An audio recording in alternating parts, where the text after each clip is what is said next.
In the near future, a calamity known as the ruin causes society to be reorganized. People don't have any sense of emotion anymore, they see all in black and white, lying is illegal, and medicine is used to repress any naughty desires. This is why babies are born through genetic engineering.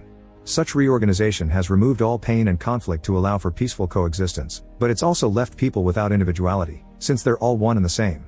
The city is surrounded by a mysterious mist and people are told there's nothing beyond it. A boy named Jonas rides his bicycle to the nurturing center with his best friends Fiona and Asher to do volunteer work with the newborn babies. The three of them have turned 18, which means soon they'll be assigned a place in the community. Fiona and Asher are excited about the upcoming ceremony, but Jonas is scared because he feels different and he doesn't know what path to pursue. Nobody knows this, but Jonas can sometimes see color, like the real shade of Fiona's hair. At the nurturing center, Jonas's assigned father is working with a newborn who is still uncertain, meaning he hasn't been assigned to their family unit yet. The baby suddenly starts crying, so Fiona soothes him while Jonas's father says his name, which is Gabriel. Jonas is worried because knowing a newborn's name is illegal, but his father explains that hearing their name calms babies down. After a morning filled with volunteer work, the friends go to the park fountain and jump through the mini waterfall, which has become their little ritual. At that moment they make a promise: no matter what role they get assigned during the ceremony, they'll always be friends. The next day all the teenagers attend the ceremony, which is being hosted by the chief elder. First they say goodbye to the retired elders, who will be sent to a retirement home called elsewhere. Next, all newborns are assigned to their new families, and 9-year-olds are given a symbol of their responsibility. Eventually it's finally time for the teenagers to get their new roles in the community. Fiona becomes a nurturer, and Asher is chosen as a drone pilot. However, when it's Jonas' turn, the elders skip him and he has to watch how literally every other teen gets a job except for him. When only Jonas is left on the stage, the elders make a special announcement. Because of Jonas' capacity to see beyond, he's been chosen to be the next receiver of memory. This means he'll get all the information about humanity's history so he can protect the community and advise the elders to avoid making the same mistakes.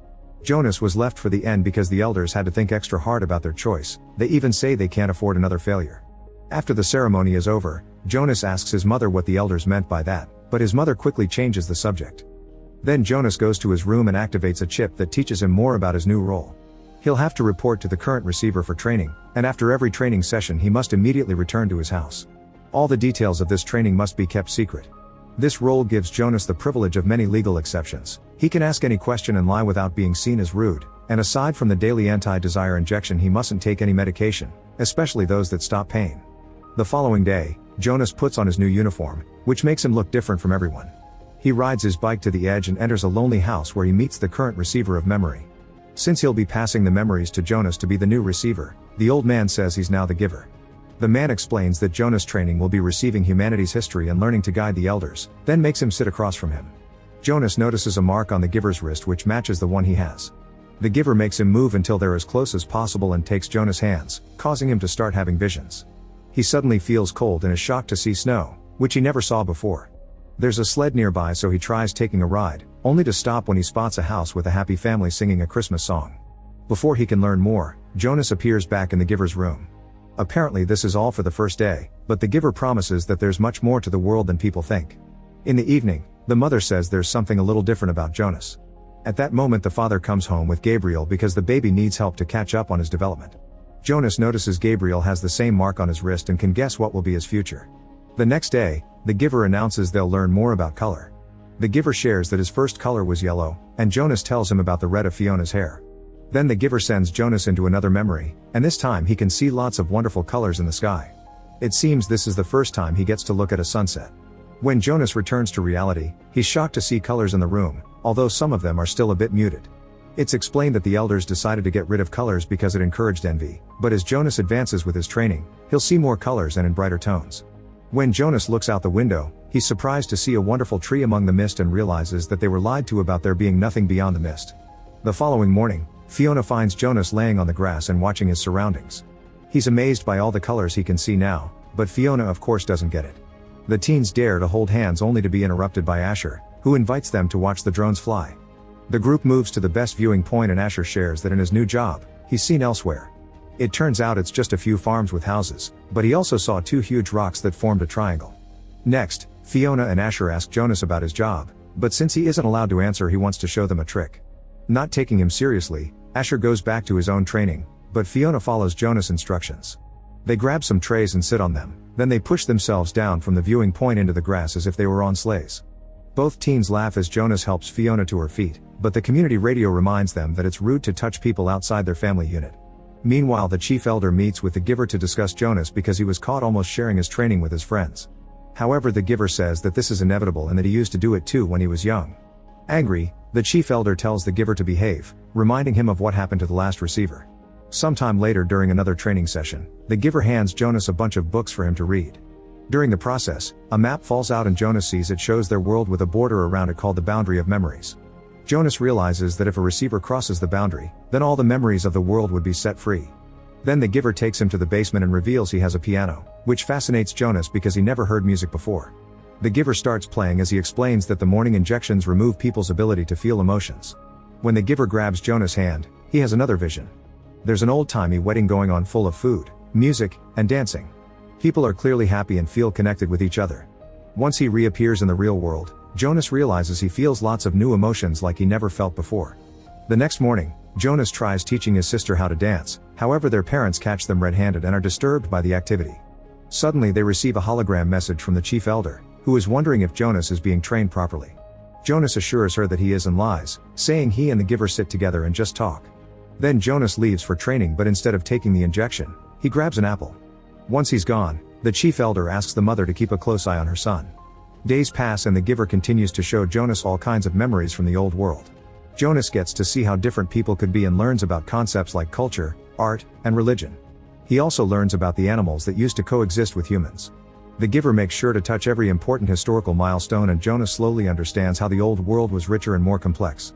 All this also helps him see better colors in his city. After a few weeks of training, the giver announces Jonas is finally ready to know pain. He grabs Jonas' hand and shares the memory of some poachers killing an elephant, which leaves Jonas crying for the first time when he returns to reality. The giver comforts him but also warns him that it'll get worse. That night, Jonas can't sleep and decides to comfort Gabriel instead, holding his wrist to show him some memories of animals. Gabriel sees it all, confirming he'll be a receiver in the future. Afterward, Jonas watches Fiona at the window and as he falls asleep, he sees the two of them kissing. The next day Jonas tells the giver about this, expressing his confusion because that memory didn't happen. The giver explains that Jonas had his first dream, which is a combination of reality and fantasy. He also points out that Jonas is finally starting to feel love. Sometime later, Jonas goes bicycle riding with Fiona and can't stop thinking about the concept of love. She tries to ask him about his job, but this time he knows not to try anything weird and avoids the questions. Afterward at home, Jonas asks his family about love, but they just say it's an old concept that no longer has an application. After dinner, Jonas tucks Gabriel in and tells him that he loves him as he shares a few more happy memories. The next day, Jonas arrives at the giver's house only to find him on the floor. He immediately rushes to help him and the giver tries to stop him, but it's too late. A memory puts Jonas in the middle of a battlefield, and next to him there's a man bleeding to death. There is violence, blood, and death all over the place. Jonas then fires his gun, supposedly killing someone. Soon Jonas wakes up and he's horrified by all this pain, grief, and suffering he just experienced. The giver tries to explain Jonas wasn't supposed to see that yet and that this training is precisely done to prevent another war, but Jonas has taken too much and announces he can't do this anymore, so he leaves. Watching him go reminds the giver of the time Rosemary left him too. As Jonas crosses the park, he realizes he can't just go back to his old self because he has all this knowledge that makes him see everything different. Asher notices he's acting weird and tries to check on him, but Jonas ignores him. However, he does react when Fiona approaches him and admits he stopped taking his injections. He also confesses he wants to quit his job. Jonas encourages Fiona to stop taking the injections too and asks her to meet him tomorrow at the fountain. Later, Jonas returns to the giver's house and finds him in the basement watching a memory of Rosemary and his younger self at the piano. The giver explains that Rosemary was his daughter and she was supposed to be the next receiver. However, when he showed her a memory of a mother losing her child, it was too painful and she couldn't take it. The next day Rosemary told the elders that she quit and she was sent to elsewhere. Jonas thinks that living in elsewhere doesn't sound too bad, so the giver shows him a hologram with the truth. Jonas' father appears handling a pair of baby twins, only to take one into another room and inject the baby on the head. Because the society only accepts there can only be one of the same thing, twins are always separated and one is sent to elsewhere, which is just a metaphorical name for execution. This means the retired people who were sent to elsewhere are dead as well. Jonas is horrified by the baby's death, but his father doesn't appear to understand what's happening. The giver explains that humans don't grasp the concept of death because they've never been introduced to it. Furious, Jonas demands to know why nobody ever did anything about this, so the giver reminds him that people can't feel and therefore don't have any emotions to act on. Moments later, Jonas arrives at the fountain and finds Fiona feeling rather unwell. She confirms she didn't take the injection, so she's overwhelmed by all the new things she's feeling. Jonas holds her hands and kisses her, making her feel better and promising more wonderful things in their future.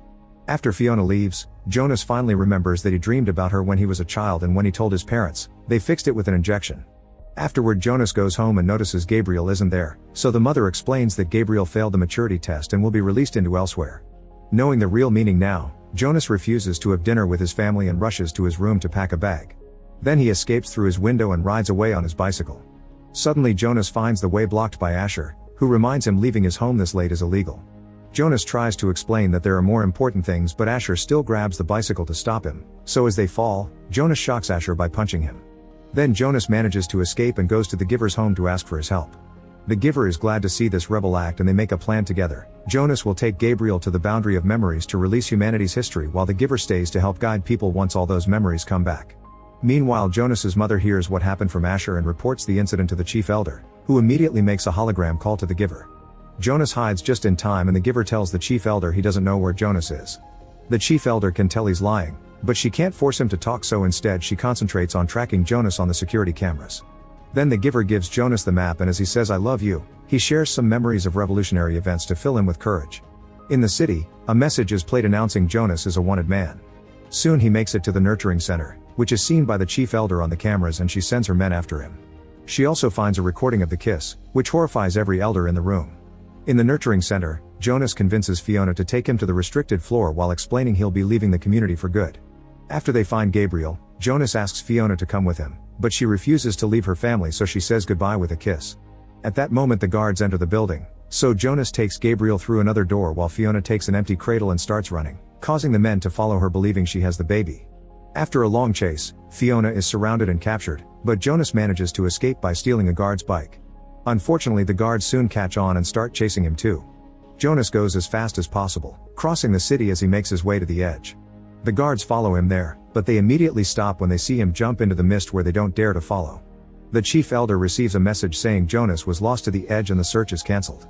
Refusing to give up, the elders bring Asher and Fiona in for interrogation, and Fiona is given the injection again. After the chief elder finds the video of Jonas telling Fiona the plan, she and the guards arrest the giver by knocking him out. When the giver wakes up, he finds himself in a prison with Fiona. The chief elder holds a ceremony of loss for Jonas so people won't be surprised by his disappearance, while at the same time she orders Asher to find Jonas and get rid of him. Meanwhile, Jonas safely lands on a desert and is amazed to see nature outside the giver's memories, especially the warm light of the sun. He only stops riding at night to rest by the fire. Eventually the bike stops working, so Jonas continues traveling on foot while carrying Gabriel in his arms. At that moment Asher's drone friends him, so Jonas begs his friend for trust. Without a word, Asher starts chasing Jonas and Gabriel with his drone until it's close enough to pick them up. Asher guides the drone to the river and drops the boys in the water, hoping this will help them escape while still looking like they're dead. Once Asher sees the duo is okay, he takes the drone away and tells the chief elder that he's successfully finished his mission, which is the first lie he ever told. Minutes later, Jonas and Gabriel leave the river to continue traveling under the harsh sun. Jonas thinks about Fiona to get strength to keep going. Speaking of Fiona, she's visited by Jonas's mother, who informs her she'll be sent to elsewhere.